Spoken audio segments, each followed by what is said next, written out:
Good evening, world changers, world shakers, and makers of the future. Today we have Jacob Cole on the line, and we are using our brains, which we're calling noodles. Well, we're noodling. We're using our brains as noodles. I don't know why that's a term.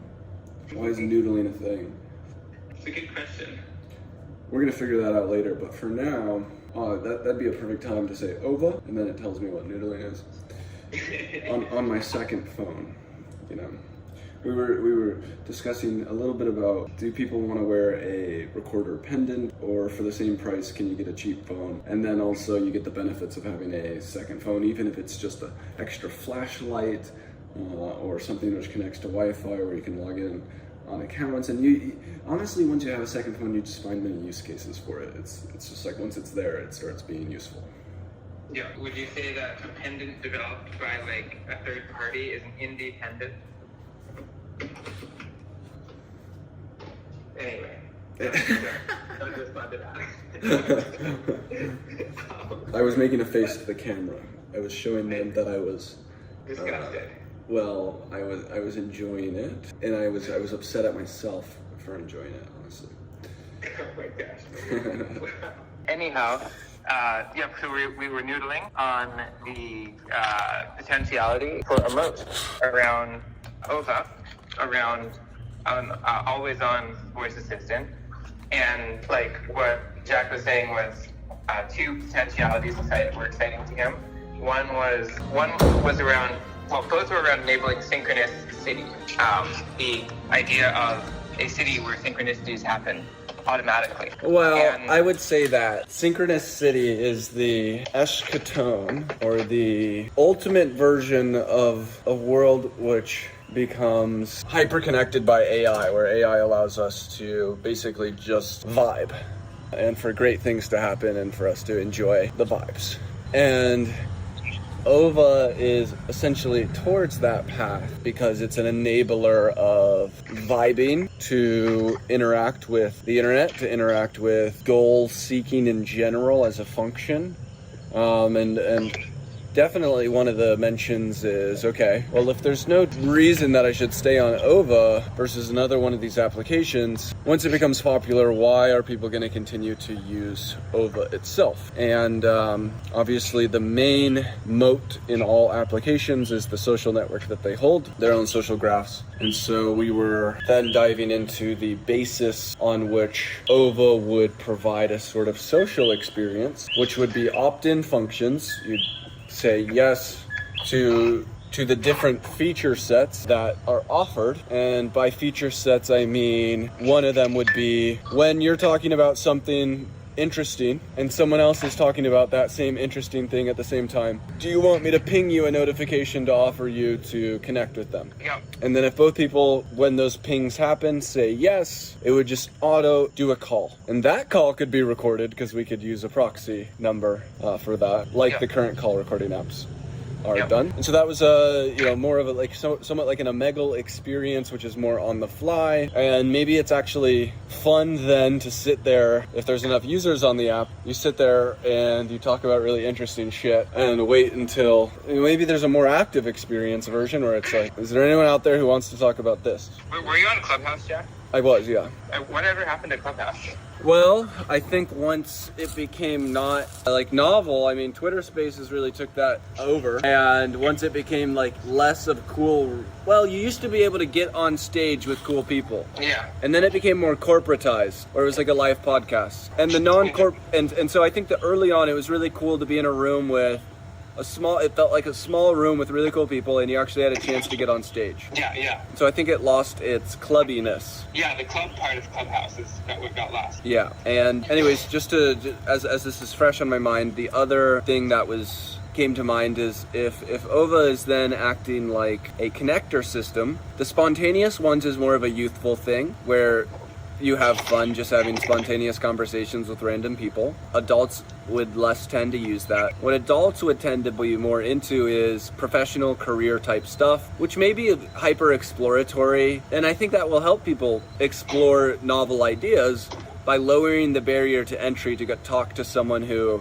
is in that field. And this would be something that the other person wants to talk to that person about because it's their career and business, and they might find a client. And so one example of that would be if I'm talking to a friend and we're talking about, oh yeah, I do want to start like a non-alcoholic beverage company. And then we're like, oh, just where do we start to get that done? Like what's the process? Ova, can you reach out and connect me with some people who work in that industry and are active on it? And if this is facilitated directly through the Ova app, and there's a guy who does beverage and bottling stuff, and that's naturally picked up, they didn't even need to really enter it into their system. It's just if they're doing that sort of work, they're having some of those conversations. We sort of know what people are experts in based on what they talk about, and now we can make that positive connection, which is more professional, more intentional, and in that sense it's somewhat acted like a LinkedIn. Obviously there is the option that Ova kind of paired with Workplete. These are, you have your top level function of how do I interact with AI and AI agents, and then you have the AI agent side, which is, okay, can Workplete actually just use my LinkedIn account on a virtual private server and go click and connect, send connection requests with an intro if you want to reach externally. I see. And so you're thinking that like replicating the spontaneous conversation vibe where you just like happen to meet someone who's really relevant to your life, is that the vibe you're talking about right here? Yeah, like, I think a lot of people when they think and they have that beverage idea and they might follow it, it's a too high barrier to entry to actually go on LinkedIn and go make the connection requests.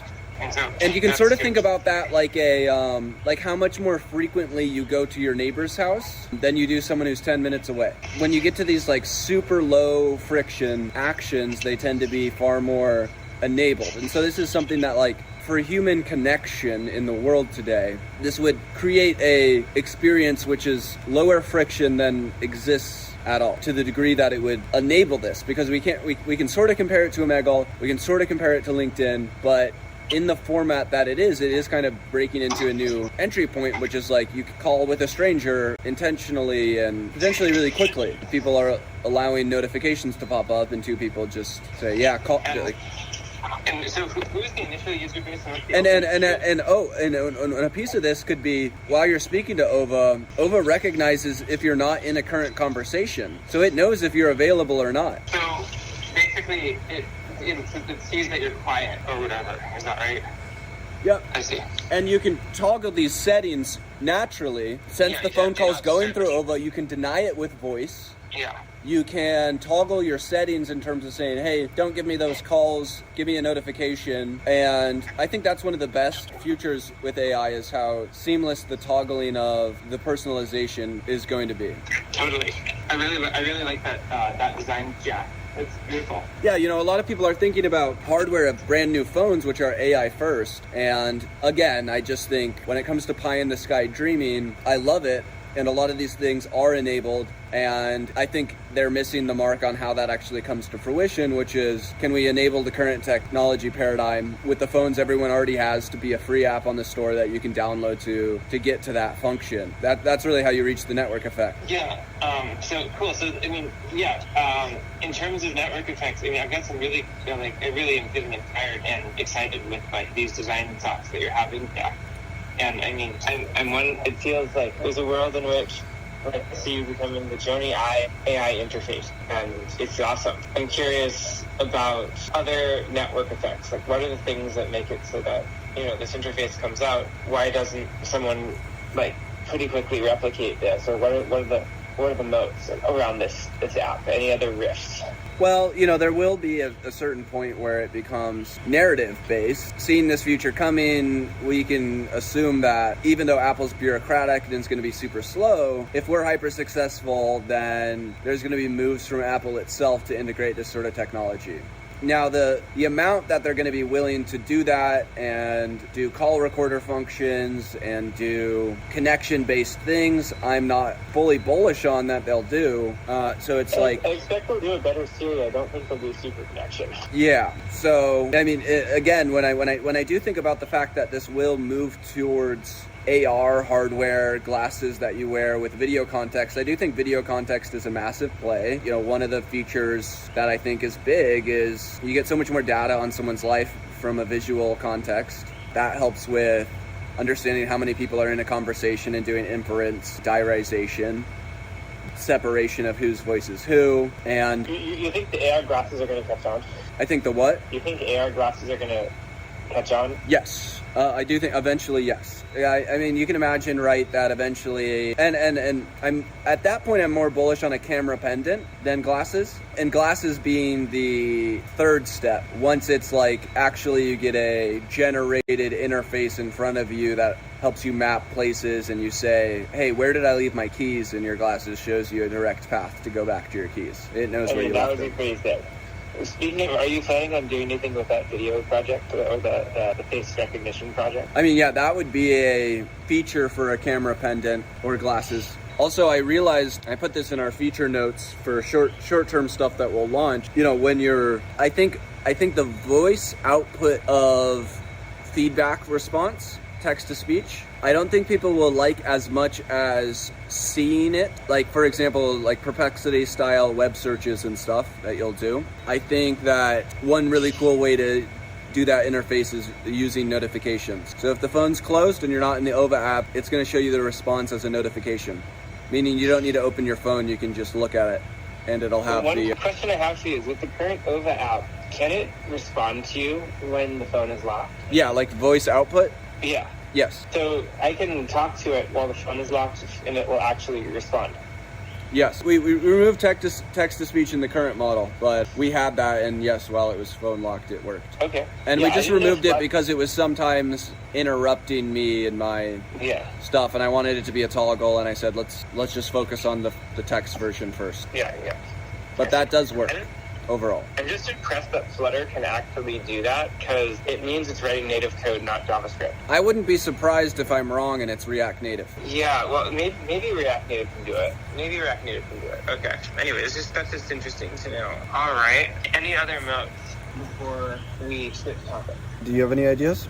I have a couple ideas. Variation of the first thing that you were discussing, which is sort of listening to IRL conversations, is something that's been in my mind for a while, which is having a chat app that, instead of like pretending not to listen to your chats, reads your chats, a little bit like we were discussing earlier, Jack. And it's like, what benefits could happen if a chat app would actually read all of your chats and know exactly what you're saying? And having what you're basically talking about is a clubhouse that has an AI interloper, an AI version of Alex K Chat that is constantly connecting people in the background who should meet each other.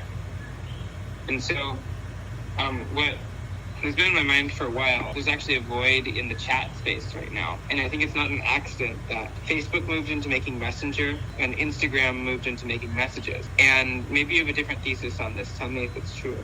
But I think that owning a messaging platform and having a messaging platform is a natural end game for any new platform. And I think that we're right now, in terms of messaging, in a state of void, which is very strange default where everyone's gone back to giving each other phone numbers. Like, there was an era where people would all connect on Facebook Messenger like 8 years ago, and then Instagram messaging kind of appeared, and Instagram Messenger royally sucks. Like, it's just an awful platform. Like, you can't even write messages with 500 words or 500 character something. So it's not an ideal situation. And so I think it's just crazy that we're all the way back to the dark ages of giving each other phone numbers right now. And if someone with a good narrative came in, and this is again the narrative mode, I think it's possible to own the messaging space in the medium term as a heads up. Mm-hmm. And that's the end game of this chess game here. Now, it might be the case that actually the way to win that end game is, ironically, to have the most open messaging platform possible. It would be based off of something like Matrix Chat, perhaps, which is an open source messaging protocol. But yeah, that came to mind. But yeah, I'm imagining also the thing that I was working on, like, before we met each other, Jack, was a project called Yenta AI. And Yenta AI is like a AI little bot that gets to know you, and having gotten to know you, it figures out who you should go meet. And what I was hearing from you is that you're thinking it's like, if you have an always-on recorder, you can really populate a profile on someone. You can really populate like a lot of knowledge about them that might not even be encodable in a profile. Maybe it's just an embedding or something. Yeah, and it's context, which is moment basis rather than overarching basis like LinkedIn. Moment basis meaning like relevant to the current conversation. Correct. Relevant to the now. Yeah. And it's versus creating a profile of someone. And so, like right now, like a great example for that like use case there would be hiring for me, Jack. It's like I want to hire an iOS engineer who really likes note taking. I wish I could search across like all the people who are actively having conversations about things like note taking and things like that. Right. And we're also iOS engineers by trade. Right. And it's a few steps to get to that world, but like that's the dream there. Definitely. So yeah, there's a very, very tough manual search process right now for aligning intellectual soulmates. And yeah, I think I mentioned to you in the past that Tim Draper dreamed of a future of larger companies where there's a bot that just puts the idea for a bot that just puts like meetings on the calendar, and the bot would just invite people that think should meet each other automatically. Right. To show up in a room at a time. Maybe it tells them why, maybe it doesn't, but it brings them together. Now, there's a company called Lunch Club. I don't know if you're familiar. Nope. They raised a lot of money back in the day, and their thesis was roughly trying to do this. And I don't really know. I think COVID really hurt them, because who wants to do a Zoom lunch? COVID hurt them? It did. It was a pre-COVID company. It was like IRL meetup. I thought, okay. So, yeah, that was an interesting bit. But, yeah, I think it's worth looking into Lunch Club's, like, thesis and also their points of success and failure, because they really did try to do the matching. They didn't have the context that this proposed app does. So I don't think they nearly could do a sort of matching job in theory. Right. What excites me also, the last grip on this is, I actually just saw yesterday a friend of mine who has done a little bit of work for us, and he's a designer and also a little bit of engineer, and he made a project in the past called Open Convos, and basically he made an app which was just a simple website where if you had a good conversation and you recorded it, you could post it. Of course, live is ideal. Recordings are fine. And he just wanted to create like a place where high quality conversations were persisted, where you could like listen back into epic conversations. It's a bit more Clubhouse-like. But certainly there's an aspect possible over such a data set of like interlinking people who have like related really good conversations.